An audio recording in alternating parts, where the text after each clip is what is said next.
nilai kerja itu ibadah. Agama manapun pasti setuju kalau orang mendapat rezeki atau mendapat kebutuhannya karena lewat jalan yang halal. Jalan yang halal itu biasanya pilihannya itu ya kerja, terus mungkin warisan, terus hibah. Ini penting saya utarakan karena saya nanti akan baca beberapa makalah yang diriwayatkan ulama-ulama top ya, kitabnya Imam Ghazali. Kenapa kita bicara tentang pekerjaan? Harusnya kita ketika dapat rezeki itu asumsi Islam, asumsi kebaikan itu to'amul wahid yakfi is. Jadi makanan jatah orang satu atau rezekinya orang satu itu normalnya bisa dimakan orang dua. Wa to'amusnaini yakfi arba'atan. Normalnya rezekinya orang dua itu bisa dimanfaatkan, bisa mencukupi orang empat. Jadi kekacauan dunia ini dimulai karena jatahnya orang satu menghabiskan jatahnya orang seribu. Jadi gara-gara kerakusan itu terus sistem sosial itu menjadi kacau. Harusnya itu to'amul wahid yakfi to'amusnaini yakfi arba'atan. Jadi jatah rezekinya orang satu bisa menghidupi orang dua ke atas, jatahnya rezekinya orang dua bisa menghidupi orang empat ke atas. Kemudian ini saya baca saja supaya tambah berkah beberapa teks tentang pekerjaan. Ini di kitab Ihya di halaman 85 kalau kitab saya tentang keutamaan kerja. Ini dijelaskan inna minadz-dzunubi dzamban la yukaffiruhu illal hammu fi talabil ma'isyah. Jadi bagian diredaksikan minadz-dzunubi dzunubun la yukaffiruha illal hammu fi talabil ma'isyah. Jadi sebagian dosa itu ada dosa yang tidak bisa dihapuskan oleh istighfar, tidak bisa dihapuskan oleh sedekah, tidak bisa dihapuskan oleh misalnya wiridan. Yang bisa menghapuskan dosa itu hanya kalau kita serius atau kepikiran, hammu itu kepikiran mencari maisha, cari rezeki. Jadi sudut pandang itu penting. Jadi kita yang sedang istighosah atau kita yang sedang pengajian atau mungkin kita sedang jadi ustadz, melihat orang mencangkul, orang ke pabrik, orang di aktivitas pekerjaannya itu harus kita lihat bahwa mereka adalah orang-orang yang sejatinya sedang minta ampun sama Allah Subhanahu wa Ta'ala. Karena di sistem pekerjaan itu lahirlah satu variabel atau satu apa saja yang positif. Ada hukum sosial karena ketemu teman yang saling pengalaman. Ada ketergantungan manusia sama hal-hal yang halal. Ini yang paling penting. Ya banyak orang itu diwat itu karena pekerjaannya.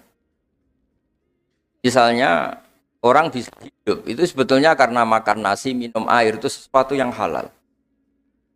Jangan sampai orang bisa berpikir bisa tenang kalau minum narkoba misalnya.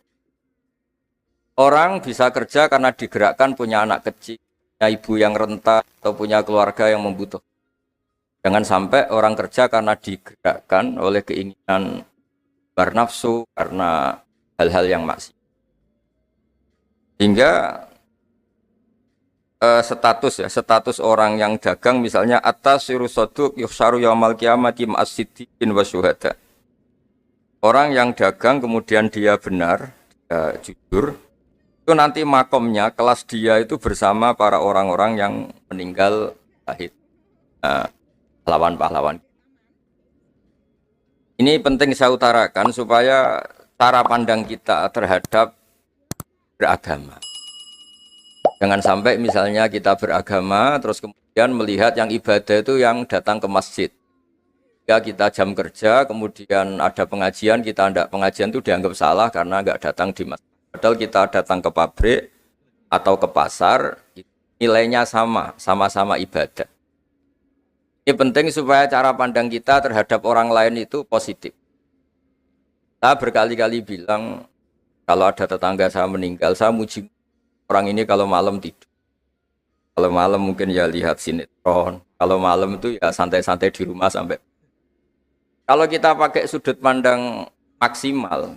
Yang dikatakan taat itu tahajud, dan maka orang ini tidak masuk kategori taat. Tapi kalau kita kembali ke definisi takwa, takwa itu meninggalkan hal-hal yang dilarang Allah Ta'ala. Orang ini akan kelihatan berprestasi karena saat di rumah dia berarti tidak melakukan hal-hal yang ribet, tidak mencuri, tidak ganggu orang lain, tidak menjadikan kegaduhan di patan atau di jalan. Hingga agama ini juga harus mengapresiasi tarkul ma'asi, bahwa orang yang tidak punya aktivitas di rumah banyak yang dilakukan sebetulnya. Kebaikan masif, kebaikan bersama, karena orang ini tidak melakukan hal-hal yang merugikan orang lain. Ya, saya berkali-kali bilang kalau saya jadi kiai, jadi orang baik, kalau ada orang yang dermawan, ngasih sesuatu ke kita, ya kita senang karena kebaikan itu diapresiasi. Misalnya ada tadi cerita penakar dapat apresiasi, dapat penghargaan, ya kita senang karena itu. Karena itu, tapi andaikan tidak itu juga senang. Senangnya karena mungkin orang lain ini sudah tidak butuh kita, tidak butuh kita buat baik. Saya berkali-kali bilang kalau Anda jadi kiai tidak usah tersinggung kalau tetangga tidak minta konsultasi, artinya mereka sudah mandiri bisa memutuskan masalahnya sendiri. Tapi kalau konsultasi anggap mereka punya akhlak, tanya kiai. Kalau tidak ya anggap saja mereka sudah mandiri. Makanya sudut pandang ya dalam Islam, sudut pandang itu penting sekali. Jadi setelah kita baca beberapa hadis, suatu saat Rasulullah itu ngaji di masjid, teras masjid. Dia ngaji, dan ada pemuda dengan cangkulnya, dengan enaknya ngelewati Rasulullah. Ya para sahabat itu komplain, ini dia ngawur sekali, ada Rasulullah ngaji tapi tidak ikut ngaji. Malah berlalu saja ke ladangnya. Tapi ketika dengan tanda kutip disalahkan, Rasulullah malah bela pemuda tadi. Pemuda kalau dia kerja karena mencarikan nafkah untuk keluarganya, yang kecil atau yang tua, dan supaya dia tidak minta-minta orang lain, sudah sunnahku. Hingga bentuk sunnah Rasul itu tidak harus orang datang ke pengajian dan orang ikut fatwa kita mau itu. Nah, mungkin teman-teman yang sedang bekerja itu tidak lagi mendengarkan ngaji, sudah melakukan isi pengajian. Jadi yang lain baru mendengarkan, yang itu sudah melakukan isi pengajian. Makanya kalau di daerah saya banyak, kenapa kamu tidak datang ngaji? Saya lebih dari ngaji dari Pak Kiai. Kenapa? Pak Kiai kan yang menyarankan supaya kita baik sama orang tua. Saat Pak Kiai pengajian, saya ngurmat orang tua saya di rumah sakit. Tapi kadang-kadang kita pakai ukuran kita sendiri. Yang nggak datang pengajian itu orang jelek karena nggak mau datang. Padahal jangan-jangan yang sedang di rumah itu yang sedang melakukan isi pengajian itu, ya dia tidak datang karena ngerawat orang tuanya, karena sedang asik dengan istri. Harus disebut bagian dari kebaikan. Nah, dalam kebaikan Islam, Nabi pernah ngendikan, "Babi ahadikum sedekah." Kamu kumpul dengan istri kamu itu, sampai sahabat protes, "Ya Rasulullah, masa ayat ti ahaduna syahwatahu wa huwa lahu ajrun?" Masa urusan seneng-seneng sama istri dia dapat pahala? Nabi menjawab, "Alaysa law wada'aha fi haramin akana aliwis." Kalau pelampiasan syahwat itu hal yang negatif atau yang haram, dia akan dosa. Ketika meletakkan yang benar, dia juga. Jadi pahala itu segampang itu. Orang asik dengan anaknya, dengan cucunya, bercengkrama di rumah. Ya pahalanya besar, karena saat itu berarti dia tinggalkan maksiat, dia tidak dengan. Nah pekerjaan juga gitu. Mungkin orang lain dapat uang karena transaksi narkoba, mungkin orang lain dapat uang karena kejahatan, orang lain dapat uang karena menipu. Orang-orang yang bekerja luar biasa, dapat rezeki. Itu harus kita apresiasi. Ya makam orang-orang ini, makomnya itu nanti kalau meninggal ma'asiddi wasyuhada. Orang-orang punya gelar asid, gelar yang luar biasa dalam khazanah kewalian. Orang-orang yang bekerja itu nanti makomnya seperti itu. Itu adalah inspirasi kita yang luar biasa. Hingga nanti kita tidak melihat orang lain itu, wah, wong kok kedoyan tok, orang orientasinya dunia tok, bekerja terus, ingin kaya raya itu. Ya wis kan. Kita tidak boleh berpikir.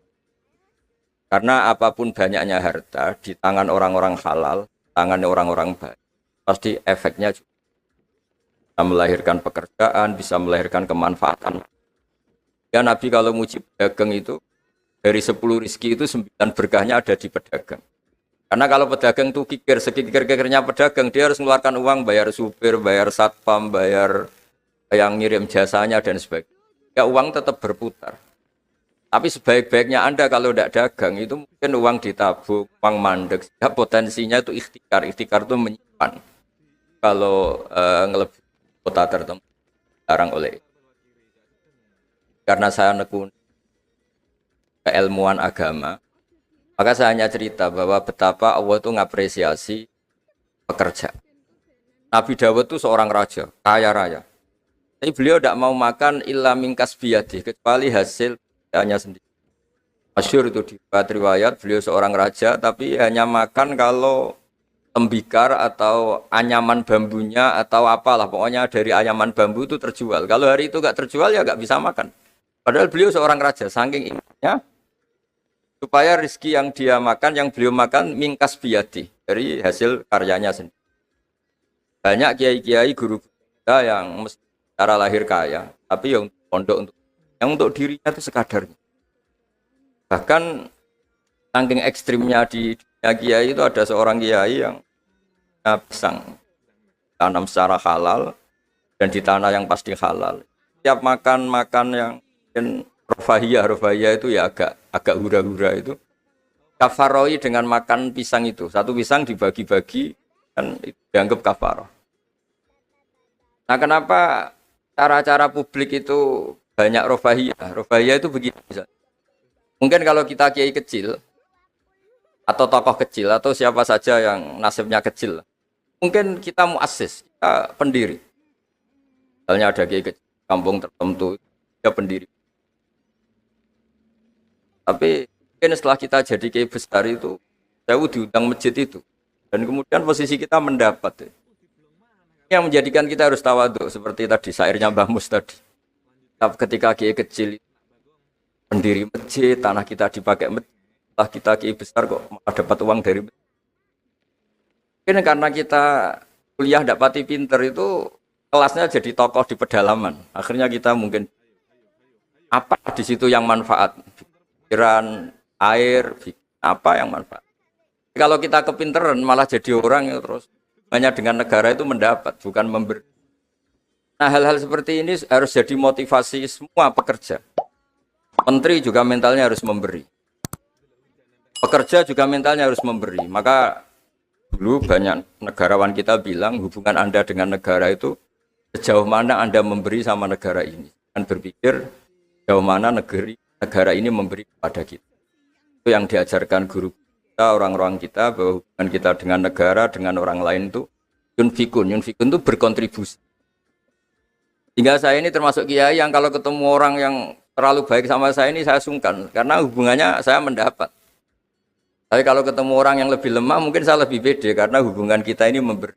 Itu yang diajarkan al-yadul ulya khairu. Bahwa tangan yang atas lebih baik ketimbang tangan di bawah. Makanya saya mohon kementerian semuanya lah kita hubungan dengan bangsa kita, dengan masyarakat kita, dengan rakyat kita, hubungan memberi, bukan hubungan mendapat. Bahwa secara aturan atau secara kultur karena kita pejabat, kita kiai mendapat itu ya rezeki dari Allah yang kita terima secara syukur. Tapi sebetulnya komitmen kita sebagai bangsa, komitmen harus dicatat. Karena Islam mengajarkan ma'aliyal umur, mental-mental yang mulia. Mental mulia itu ya mental heroik, mental memberi, mental berkontribusi. Kan mental nyuwun hanya kan mental yang ma'aliyal umur. Mental yang kita mohon ini mungkin ya harus saya sampaikan karena memang supaya orang itu melihat bahwa pejabat itu mikir kita, mikir negara dan juga gitu, kiai juga semuanya harus diartikan mereka itu berkeras untuk jadi kalau kita orang yang mungkin agak nyun sewu, agak dengki atau agak hasut berpikirnya tuh enak jadi pejabat, enak jadi kiai, enak jadi ini. Itu jadi kita repot. Makanya tunjukkan bahwa kita adalah orang yang bermental hero, orang yang bermental berkontribusi, orang yang bermental khairunas anfa'uhum. Yang terakhir, karena tadi banyak yang baca puisi, banyak saja dan saya senang sekali, tapi saya mau cerita tentang keunikan dunia-dunia wali. Dulu ada seorang wali jadi pegawai penjaga kebun. Padahal seorang wali dia penjaga kebun anggur. Jaga kebun anggur karena dia wali hanya jaga aja. Tahun-tahun dia jaga di situ, mungkin 10 tahun. Suatu saat majikannya datang. Saya ambilkan anggur terbaik yang paling manis. Karena dia agak pengalaman ngambil yang merah merona, yang tidak kehitam-hitam diambil. Ternyata kecut sekali, masam sekali. Majikannya marah-marah. Kamu kerja di sini 10 tahun tidak pengalaman. Harusnya kamu bisa membedakan mana yang manis, mana yang masih masam. Ya saya ini kan kiai, jadi tidak pernah ngambil sesuatu yang tidak hak saya. Nah, kira-kira kalau Anda punya karyawan seperti itu tuh bingung apa Anda? Kalau dibilang khianat, tidak pernah khianat, tapi akhirnya nggak bisa disuruh karena nggak pengalaman. Barat Anda punya pembantu, ayo anterin saya tidak bisa nyupir. Mobil nganggur banyak kok tidak bisa nyupir. Saya tidak pernah gasap. Jadi itu memang apa ya? Jadi akhirnya terus majikan tadi, dah kamu jadi guru saya jadi kamu nggak pantas jadi kerja kata terus akhirnya dan ternyata ya tadi termasuk wali besar yang hazanah kuali kerja 10 tahun di sama sekali nggak pernah makan. Suatu saat majikannya datang minta diambilkan anggur terbaik. Dia ngambil sekenanya yang dikira baik, terus ternyata itu kecut sekali, masam sekali. Jika dimarahin karena dia nggak pernah sama sekali batu ngambil. Dia merasa kualitas ya dijaga, amanah dijaga. Tapi komitmen terhadap kebaikan bersama karena ekonomi kalau kita bangkrut yang sakit ya pangan saja bukan kemenaker saja. Kalau negara ini kolab yang bingung nggak presiden saja kita semua salah sebagai bangsa yang bersama ingin khairunnas anfa akan rahmatan semuanya enak semuanya nyaman karena kita semua kenal Bismillahirrahmanirrahim ketika menyebut Allah pasti yang maha pengasih dan maha penyayang. Saya kira demikian, mari berdoa bersama semoga bukti bahwa kita bergantung sama yang menguasai langit bumi, menguasai kehidupan kita, menguasai semua yang terlewatkan maupun yang akan datang. Al-Fatihah. Ar-Rahman. Radalladzi anamta. Ahmaduka ya ghafuru ya syakuru masalli wa sallim alal basyirin as'aluka bi anna lakal hamda la ilaha illa anta al-hannan al-mannan ya badi'as samawati wal ardi ya hayyu ya qayyum ya dzal jalali wal ikram antarzuqana ya wa husnal muamalati fi ma baini waj'alna aminin mutmainin alladzina la khaufun 'alaihim wa lahum waj'al baldatana ya baldatan mutmainnat ya'tina ya warisku karahotan warzukna insyirahus sadri laka warzukna salimin ghanimin wa'afin min kulli bala'id dunya al-akhirah Rabbana atina fid dunya hasanah wal akhirati hasanah sallallahu alaihi sayyidina Muhammad sallallahu alaihi wa sallam subhana rabbika rabbil izzati amma yasifun wassalamu alal mursalin alhamdulillahi rabbil alamin.